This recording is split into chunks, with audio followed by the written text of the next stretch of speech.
Welcome to the Nightly Rant with your hosts, Mike and Toria. This is the show where we examine society from a sarcastic point of view. If you like insane conversations, this is definitely the show for you. Let's get into today's topic. So I had an interesting afternoon after I brought you back home. Did you now? What did you do this afternoon? Well, you know, Alyssa's got this filmmaking class and she has an assignment to do a music video. She's very excited about because she loves music. But at the same time, she chose as her actor her brother who likes to mess with her, and that wasn't a good choice. Yeah, it was a pretty poor choice. But I had to bring them to the beach because a lot of her stuff is done like this depressed boy on the beach, and she's got this whole thing planned out with different angles and everything. And then he's saying, but you didn't write down what I'm supposed to say. And she said, "You idiot! It's a music video. You don't get to say anything." That's and funny. You know how stressed she gets, right? Like about her assignments. She was going crazy, and he kept saying, you should write it down, and then I'd know what to do. So hold on a second. You got to go to the beach, and I was stuck dealing with our refrigerator? Well, with that said, you know what? We were talking about writing and books, and well, we have a guest today. Hey. So, it's the co-host of the Writers XL. It's Dr. Michelle Oyola, and she's the author of the Broken series under her pen name, Shelly X Leon. She's had 9 years in St. Louis City education, and she spent those in middle school and high school language arts classrooms. And she was also mid-level administration. She's an adjunct professor, and she and her 2 boys reside in Afton, and she enjoys reading, writing, outdoor activities, anime, video games, and my absolute favorite line, and other dorky pastimes. I love that. So she's represented by Stephanie Hansen at Metamorphosis Literary Agency, and her debut novel is going to be published through Owl Hollow Press. So welcome to the show. Hey, thank you guys so much for having me. We're excited you're here. We're excited you're here. Thank you. Yeah, we really enjoy having guests on the show. It kind of, sometimes it gets tiring just talking to each other all the time. Yeah, we feel the same way. Like we, LL Montez is my co-host, and we had a New York Times bestselling author on last week, and it's like people get bored of just listening to our lame selves. Like, not saying that I'm cool, but I'm glad you guys decided to let me on. But it's like, we have people way cooler than us come in and chat with us. So I'm honored that you guys are letting me chat with you. Well, that's cool. We're glad to have you here too. I mean, it makes me wonder though, like when I meet other podcasters, what made you guys decide to start the show in the first place? So actually, this kind of ties into what I originally said I wanted to talk about with you. When I first got my publishing deal, when I was first signed with an agency, Stephanie Hansen at Metamorphosis Literary Agency, she's amazing. One of the things they advise that authors do is you create an author platform. We are living in the age of social media. The romantic ideal of the Catcher in the Rye concept of J.D. Salinger, like living in this, house far away from society and just writing for the sake of writing, that doesn't exist anymore. Authors have to be global. We have to build a social media presence. So I hate social media. It was rough for me. I tried to have a blog, which was my agent's initial suggestion. She said, go make a blog. But the truth is that every author is told to go make a blog, right, and we all end up saying essentially the same things. So I got really drunk on Christmas of 2017, and I called my best friend, LL Montez, and I said, hey, there are a lot of people who have podcasts. We could probably do a better job because we're awesome. Because I was drunk enough to be that, sure of myself. And she said yes. So she was also drunk at the time. So that's how it all started. That's That's awesome. awesome. That's funny that you said the same thing as me. Are you copying me? It happens. So, okay, that's interesting. And what I always tell my clients at the podcast agency is that getting on, doing your own show does kind of give you global reach. You mentioned that, It's true. and it gives you that global reach. And I think that people need to realize that and like make sure that their show is accessible to people, in other cultures and whatever. I think that's always an important thing. But your field of work, what type of things do you cover in the podcast that relate to what you do for work? Sure. Well, what I do for work is in like full time or like Well, you're aspiring to be exactly. Right. Well, I'm a full-time educator and I love my job. I love teaching. I couldn't do the whole thing. You always hear about like the artist who just like goes to work every day and comes back and they just make the paycheck. I'm not like that. I do genuinely love teaching, but I do have a publishing contract and I take it very, very seriously in terms of building my platform. But also it has kind of become its own animal that I love and adore. Like the Writers XL has been a blast because we have just met so many people. It started because my best friend and I were actually rivals on an online writing platform called Wattpad, which has kind of been called YouTube for writers. Some people dispute that, but it's this massive online writing platform. Anyone can access it for free. Some stories are paid content now, which is new, and it's a controversy we've covered on the show pretty extensively. But that's kind of our unique twist because there are other writing podcasts out there. Some of them way better than us, but we try to approach a lot of the things we talk about from the Wattpad angle because there are so many authors getting started on Wattpad now. That's very interesting. Very cool. So you're differentiating yourself by focusing in a little bit of a different area. Yeah, it's been a lot of fun getting to know a lot of the people. So, oh gosh, I'm going to totally mess this up and I'm going to get in trouble. So I'm not even going to bother trying to give the number. How many million something active users Wattpad has per month? But you have all these active users, but there hasn't been like a community-based podcast, and there isn't one based in headquarters either. So headquarters has kind of leaned into us in terms of being a voice that they can use to kind of take out to the community. And we've been scheduled to have the first live AMA with some of their headquarter people pretty soon, which is super cool because it allows us to kind of be at the forefront of some of the major controversies happening, or at least that people perceive as controversies. Toya, are you familiar with Wattpad? I've never even heard of it before.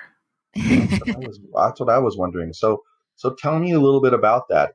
What type of people are on there, and what type of topics are covered? Well, I'll tell you first, like what the stereotype is of Wattpad, because I think this is a big problem for people who are trying to break into publishing from Wattpad. The stereotype is that it's a lot of Harry Styles fan fiction, which involves like him and like a big tub of like spaghetti, like rolling around, having sex, with a bunch of people. But that's not the case. Like, yes, there is some pretty raunchy fan fiction on there, but there are also a lot of serious writers. And we form book clubs, we form critique groups, we network with one another, we reach out to one another, we support one another.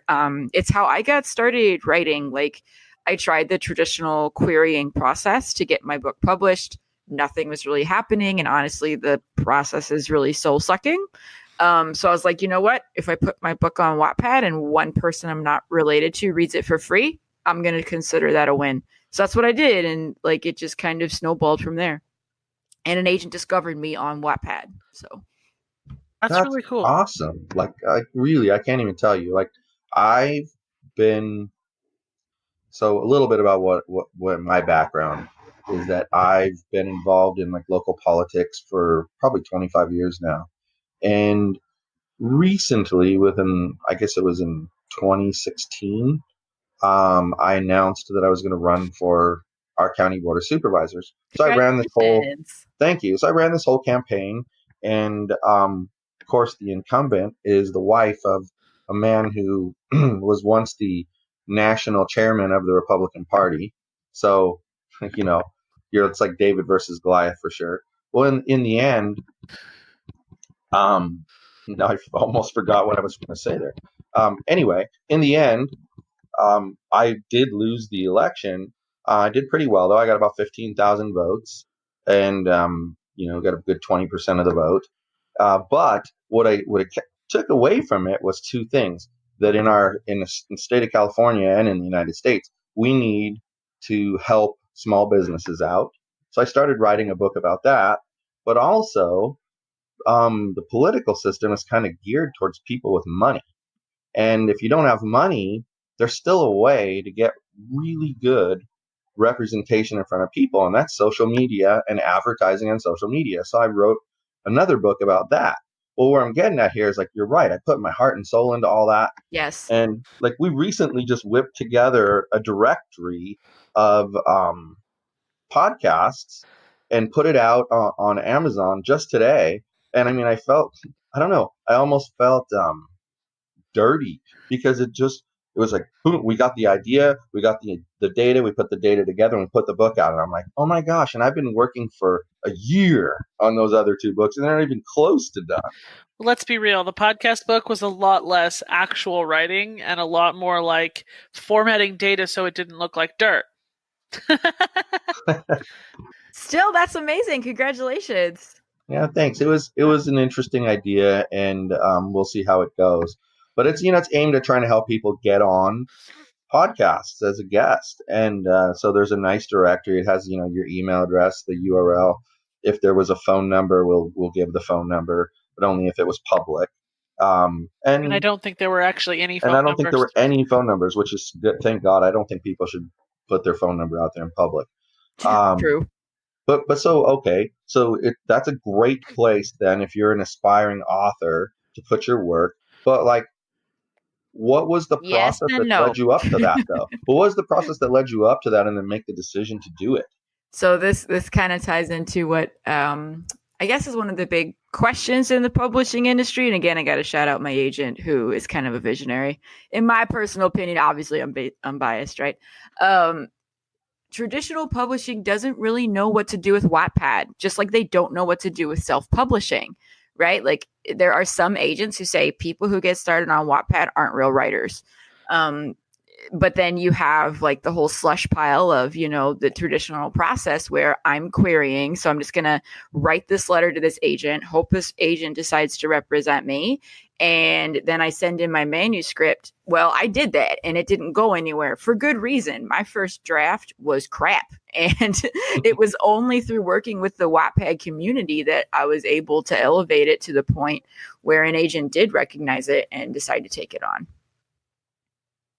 That's interesting because I've personally 2 years in a row tried and failed with that. What is it called? Nanmo or Nano?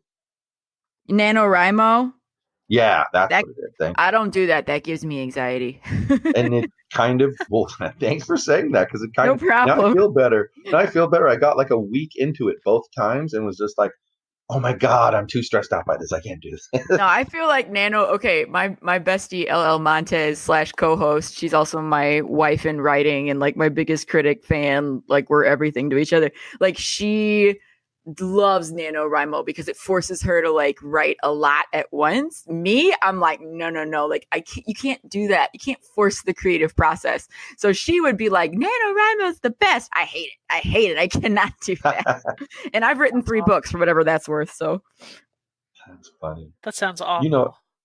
I talked about it back in November. I don't know if you remember. Not even a little bit. About how it's like, Sorry. Oh my God, there's another deadline, and oh no, there's another deadline. Yeah, no. It's crazy. What is it like? No. What's it like? An intensive writing thing that you're supposed to do? Yeah, you could say that. It's basically trying to get you to write. The stated purpose is to get you to get into the habit of writing on a regular basis. But what happens is, it's kind of like if you were to do any of those old-fashioned speed reading courses where they go and they test you and they go, oh, look, you read it 50 words per minute. Now let's get you to read it 300 words per minute. Oh, God. How? No, thank you. How you. did I get from 50 to 300? And the writing thing did the same thing. Instead of being more of a like, all right, I wrote for half an hour every day this week, it was like, oh, you need to get to this many words. And you're like, oh my God, you know how long it takes me to get to that many words? Writing is like the bane of my existence. That would be awful. I would die. You're like, So, I would okay. die. You mentioned a blog. Did you actually make the attempt at a blog? I did. It was trash. It was so bad. I was like, I don't even know what to talk about that another billion something authors haven't said. Like, I'm going to make a blog and talk about my creative process. Like, it's just, not to be crude, but it felt like pleasuring yourself. You know what I'm saying? It's just like, I don't want to just talk about me. Like, I want to, reach out to people who are way better at this than I am and learn about their creative process and their publishing journey and their whips. Like, I don't want to just sit around and talk about myself. That's not fun. Well, and that, it's funny, but the best blogs I've ever read, in my opinion, are where just people just be themselves. And, just sort of let you. Why do you think reality TV took off like it did? I mean, that's true. You get sucked in watching people's lives because, for one thing, they do stupid things. That is and so true. You see it unravel, and then you say to yourself, I wonder if someone were watching me, if they would think the same thing about my life. Probably. Maybe that's my problem. Maybe I was being too professional. I should have spilled the tea a little bit or something. Exactly. But see, I have that same problem. Like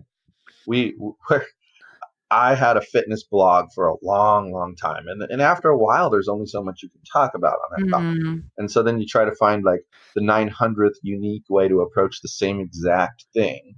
And it got old. So I sort of went away from it, and we have our own business that we run together, and it's just going crazy right now. And we're working with somebody who has us doing some content creation. Well, oh my gosh, like the amount of words I have to pump out on a weekly basis to keep this thing afloat it's mind numbing. But it comes back to my problem is I hate it when something is to teach me something and it's not very professional, and so then I say to myself, yeah, but people want the relaxed style to read and be entertained. It's I just true. can't bring myself to do it. Well, like you have me, I'm next. I'm supposed to start my blog next, right? And like the only thing I can think that I feel inspired to write about is, okay, I'm a virtual assistant. I'll start with there, is how not to be the biggest douchebag to your virtual assistant. Like, that's what inspires me right now. There's going to be a blog post about it. It's going to be magical. And you'll be sassy, and it'll be super successful because people are gonna read it and laugh. Exactly. They're gonna be like, holy shit. And that's hoping they didn't read mine first and fall asleep. So there's that. I'm sorry. I'm honest. It's what I've written is good and instructive and will take you a long way. But I have to loosen up a little bit, and I'm starting to do it more and more, but I have to loosen up more, not be so strict about it. You should write a blog on how do you handle it when your podcast co-host won't stop yawning, since that was our like very first podcast review. No thanks. So Wattpad, I made a comment about that being a quote good place to go, and you said maybe not. Why is that? Well, I mean, it depends on who you talk to, right? There are some people who say, by some people, I mean agents representing agencies that are part of the machine that is traditional publishing. They may say that because you're on Wattpad, that means that you already have an audience. Why would I represent content that's for free? Or even worse, why would I represent an author who's not a real author because you're on Wattpad? My publisher has been incredible in supporting every step of the way, but they did request that all 3 of my books in my trilogy come off of Wattpad, because why would we sell something that's free? Which is, I mean, like obvious, a logical conclusion for them to make, right? Wattpad is also at the same time launched this thing called Wattpad Next. So now you can actually be a professional Wattpad writer where they're actually contracting with people on Wattpad, and you can like buy Wattpad coins and read their content for money. So we had a couple episodes about Wattpad Next, and we interviewed one of their authors. He writes horror. He's awesome. He said he's just about to the point where he can pay his rent just from Wattpad money. So now we've got Wattpad kind of like coming into direct conflict with traditional publishing, and we don't know what this is going to mean for people who want to quote start on Wattpad and then try to query traditional agents. It's a jungle out there, you guys. It's a jungle. It almost seems like if you could make the money on Wattpad, why would you want to go through the hassle of a traditional agent? That is definitely the argument. It's like if I can be a professional Wattpad writer, why am I going to mess with the traditional publishing industry at all? Right? I am, and as I've said many, many times, of course, I have a side in this argument because I am being traditionally published by an amazing publisher and I have an amazing agent. So I'm following like the quote steps that like a professional author is supposed to follow. You know what I'm saying? But one of the things I think LL Montez and I have learned from our podcast is people who go against the grain and strike their own path, find their own way. They are more and more becoming the success stories of the big books that are being sold right now. Well, that makes sense. Bold people tend to have bold things happen for them. So, I mean, it just totally makes sense. But I was sitting here wondering, like, what you think about, we mentioned that we put out this podcast directory on Amazon today, and I was a little disappointed in myself because we were kind of in a hurry to get it out there. I was a little disappointed in myself because I'm the type that if there's a fork in the road, I'm going to investigate both directions before I move forward. Yeah. And there was a fork in the road in the licensing on the book, and I want to get your opinion on this. So in the one way, you could get was 30% commission on the book, but then they would include you in their Kindle Unlimited program, and you get paid by how many pages are read of your books. Okay, and knowing that it's a directory, how much are people really going to read it was what I thought. They're going to use it as a reference, like a dictionary. Then this other one was you get 70% commission, but you don't get a share in the Kindle Unlimited. So what? Just based off of that, and I could be misstating it entirely because but that's the gist of it, the basics. What do you think of that? Do you want the truth? And it's not going to be helpful at all. Are you ready for this?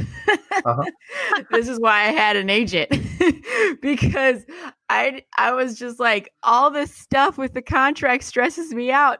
And I'm also not self-published. So that is one of the advantages of being traditionally published is like all of that stuff. My agent's like, I'm going to get you the best deal. Do you trust me? And I was like, Now, I did get another pair of eyes on my contract because, of course, you just be an idiot to just like sign something that your agent just throws at you. But for the most part, like she was like, how much do you want to be involved in this negotiating process? And I was like, honestly, as little as possible. She was like, cool, great. I'll handle all that. I'll let you know when things get serious. And at one point she was like, we have 9 different publishers considering your book. I was like, rad. And then we ended up looking at some different deals and here we are. So I admire you for being able to go through that process yourself because that sounds very, very stressful. Well, and that's the thing, though, is now I'm going to investigate the 2 payment models because luckily the only reason I agreed to forego the research at the fork in the road was that there at the fork in the road it told you can come back later and pick the other option if you'd like. So I'm like, all right. We're going to go with what sounds like it will make us more money and forego the whole got to get so many people to read. But that's interesting. So you got to hear this one as your traditional publishing model would cringe at this. Tell her about the early on client you had. Which? The book guy. Oh. So when I first started freelancing, I came across this dude on Upwork, which is like the worst place in the world. And he was paying me $1 per book to scroll through from the beginning to the very end. And I couldn't figure out why. Mhm. I couldn't figure out why he was doing this. And then we go through this Kindle publishing process and realize that he gets paid for the number of pages read. And I was like, oh, I see how this is. You Yep. needed somebody else to read your shit, and you were getting paid more than $1 every time somebody read all the way through your book. I get it. And the weird part was that the books were like They were patterns, they were freaky art like books. really weird patterns of, supposedly art. That just these weird images. And I kept saying to her, What? it has to have something to do with touching every page in the book. It has to, because why else would he pay you to do exactly that? It Yep. makes no sense. And then you read the rules, and so what they're doing is they're gaming the system. But you know, my guess is that if you had a really successful self-published book there, you probably do make more money allowing them to put it on Kindle Unlimited, because um, then you're getting a share of that subscription service by people reading as they read your book. You're getting paid per page. So it's not just how many people read it, but how many people read it and then how far they get into it. So if it's a good book, you could do quite well. Well, Sounds like to me anyway. yeah. So we had a couple guests on previously, one of them being LL Sanders. She's incredible. I mean, we've had some guests on who are just self-published, and that is how they make their money. That is their only source of income, and they are kicking butt at it. And they do that by addressing more than one genre, hitting more than one audience, and just being ruthless. And she told me about how she's the one who has to hire her own editors. She's the one who has to hire her own cover illustrators. She's the one who has to work with different marketing firms to figure out how to best approach this book. And I said, how do you get the guts to do that? Right? Because I don't know if I could ever advocate for my own work on that level. Like, I don't know if I'd ever be able to say like my work is good enough for this type of investment. And she was like, you just have to want it bad enough. And I was like, all right, you're more of a badass than me. Good for you. Okay. So self-publishing, definitely for people who are like hungry, you know what I mean? Like that are gonna, she was like, This is a lot of work. You have to be your own one man band. So LL Sanders, I love you. She's been a good friend of mine for a while. You know what's interesting about what she just said, What? Victoria, is that it's like what I said a little while ago. Like we were talking today about how the traffic to our website has like quadrupled in just a couple of weeks. Uh-huh. And it's all the content that I've been writing. I know this by looking at the analytics, and yet I was just doing exactly what she was saying. My content's terrible. It needs work, et cetera, et cetera, et cetera. Well, clearly people like it, or they wouldn't be reading it. Right. And it's like, I guess we all have that problem where we are our own worst critic, period. And that doesn't go away, right? Like, I think that like there's this illusion of like, once I hit this point, then I will finally feel like I'm a writer, right? Like once I get an agent, I'll feel like I'm worth it. Once I get a publishing deal, like my bestie LL Montez got accepted into Pitch Wars, over thousands and thousands of entries. She still thinks her book is crap. I still have to be like, L, don't give up, right? Like I think that like self-doubt is definitely a favorite thing for writers. We just love it. It's just awesome. Wow. I think it's artists in general though. Like, I mean, I can remember my daughter was a dancer from when she was really young until she graduated high school, and she would always say how terrible she was, yet she would always get all the good roles. And every one of the good dancers would say how horrible they were. Meanwhile, blowing everyone's mind with what they could do. So I think it's just an artist in general. It's true. We're a messed up lot, I guess. Well, I tend to travel more. I'm a computer professional for the last 30 years, and so I travel more, amongst like computer programmers, and they're kind of the opposite. They kind of boast about their abilities. They don't downplay their abilities. In fact, to the point where you learn over time to take everything they say with a grain of salt and strictly judge them based off of what they produce. Interesting. It'd be like if a writer told you how great they were, and then you never read anything they wrote, and then you go read it, and you kind of go, maybe not. But There are a few of those. yeah, but I'm sure it seems to me like most artists are kind of self-deprecating like that. Yeah, we do that. So anyway, well, we're going to wrap it up here pretty soon. So for one thing, I will tell everybody that the links or anything that are given here now, don't stress about it, because you can get the same thing in the show notes at yogispodcastnetwork.com, and you'll know what number to look up. It's just usually /TNR and then the number of the episode. So if this happened to be episode 215, it would be /TNR215, and then you'll see the links right there. So no worries. And you can also just Google her name, and it'll definitely come up for sure. So go ahead and tell us where people can find you. Sure. So Shelly X Leon, I am on Wattpad and Instagram. DrSXL.com is my website for anybody who's feeling old school. And then the Writers XL is available most places where you can find podcasts, like Google Podcasts and Audio Boom and all that good stuff.